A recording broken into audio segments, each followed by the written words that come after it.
तो guys video में बात करेंगे हम आपके डिफ्यूज़न, सिंपल डिफ्यूज़न कैसे होता है।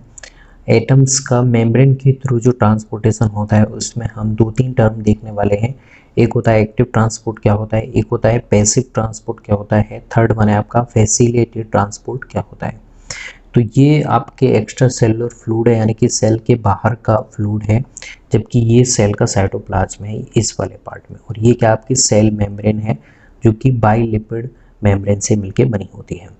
ठीक है, अब मुझे कोई आयन है, जैसे मान लीजिए यहाँ पे सोडियम आयन है, एक सोडियम आयन, दो, तीन, ठीक है, और एक यहाँ पे मैं पोटेशियम आयन मान लेता हूँ। इधर पोटेशियम के प्लस आयन है और इधर 4 है, ठीक है, और इधर सोडियम कितने हैं, केवल एक आयन है।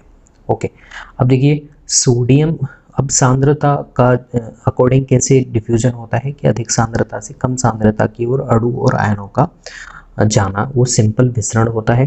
ठीक, तो उसमें देखिए सोडियम कैसे गमन करेगा, यहाँ तो सोडियम ऐसे आ सकता है यहाँ से यहाँ तक, क्योंकि सांद्रता इधर इसकी ज़्यादा है और इधर सेल के अंदर कम है, साइटोप्लाज्म के अंदर कम है, क्योंकि यहाँ पे एक सोडियम आयन है जबकि यहाँ पे 3 सोडियम आयन उपस्थित हैं। तो ये अधिक सांद्रता से कम सांद्रता की ओर आएगा इस तरह से। ठीक है, तो ये है आपका पैसिव ट्रांसपोर्ट। कौन सा,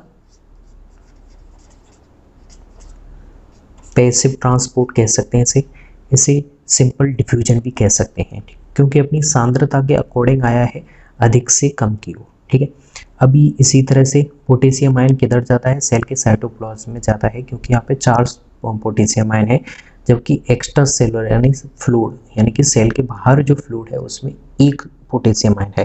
तो यानी कि इसका आवागमन कैसे होगा, ऐसे, ठीक है, ऐसे होगा सांद्रता के अकॉर्डिंग। अगर इस तरह जा रहा है तो ये हो गया आपका पैसिव ट्रांसपोर्ट। लेकिन अगर हम चाहते हैं कि पोटेशियम आयन को हम सांद्रता प्रवणता के विरुद्ध भेजें, यानी कि इसका आवागमन हम इस तरह से करवाएं, तो ये सांद्रता प्रवणता के विपरीत होगा, कंसंट्रेशन ग्रेडियंट के विपरीत वर्क होगा।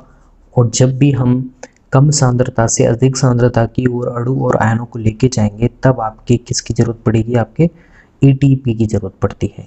किसकी, एटीपी की। और जब एटीपी की जरूरत पड़ेगी, उस ट्रांसपोर्टेशन को आप बोलोगे एक्टिव ट्रांसपोर्ट।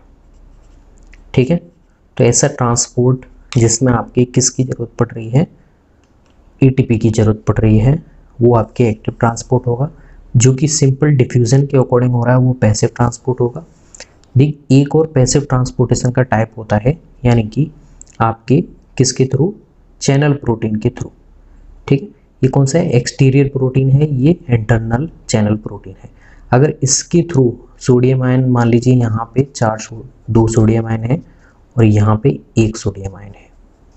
ठीक है, अगर ये सोडियम आयन इस चैनल प्रोटीन के थ्रू आते हैं तो इनकी जो गति होगी आने की, वो पैसिव ट्रांसपोर्ट की तुलना में बहुत तीव्र गति से होगी। यानी कि पैसिव ट्रांसपोर्ट की तुलना में ये वाला जो ट्रांसपोर्टेशन है ये बहुत जल्दी होता है। इसे बोलते हैं आप फैसिलिटेटेड ट्रांसपोर्टेशन। हिंदी में आप इसे बोल सकते हैं सुसाध्य परिवहन।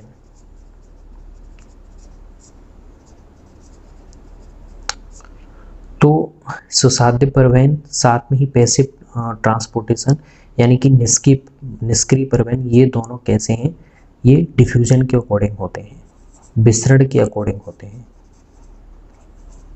जबकि एक्टिव ट्रांसपोर्टेशन है ये विसरण के विपरीत होता है, अगेंस्ट होता है, इसीलिए इसमें एटीपी की जरूरत पड़ती है। तो अगर आपसे क्वेश्चन में पूछा जाए कि ऐसा कौन सा ट्रांसपोर्टेशन है जिसमें एटीपी की रिक्वायरमेंट होगी, तो वो होगा आपके एक्टिव ट्रांसपोर्ट।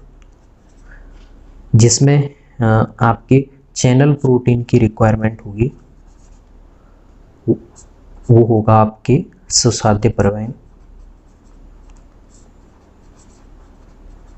ठीक है, तो ये हो जाता है हमारा सिंपल डिफ्यूजन हो गया, पैसिव ट्रांसपोर्टेशन हो गया, और फैसिलिटेड ट्रांसपोर्टेशन हो गया, साथ में एक्टिव ट्रांसपोर्ट भी हो गया।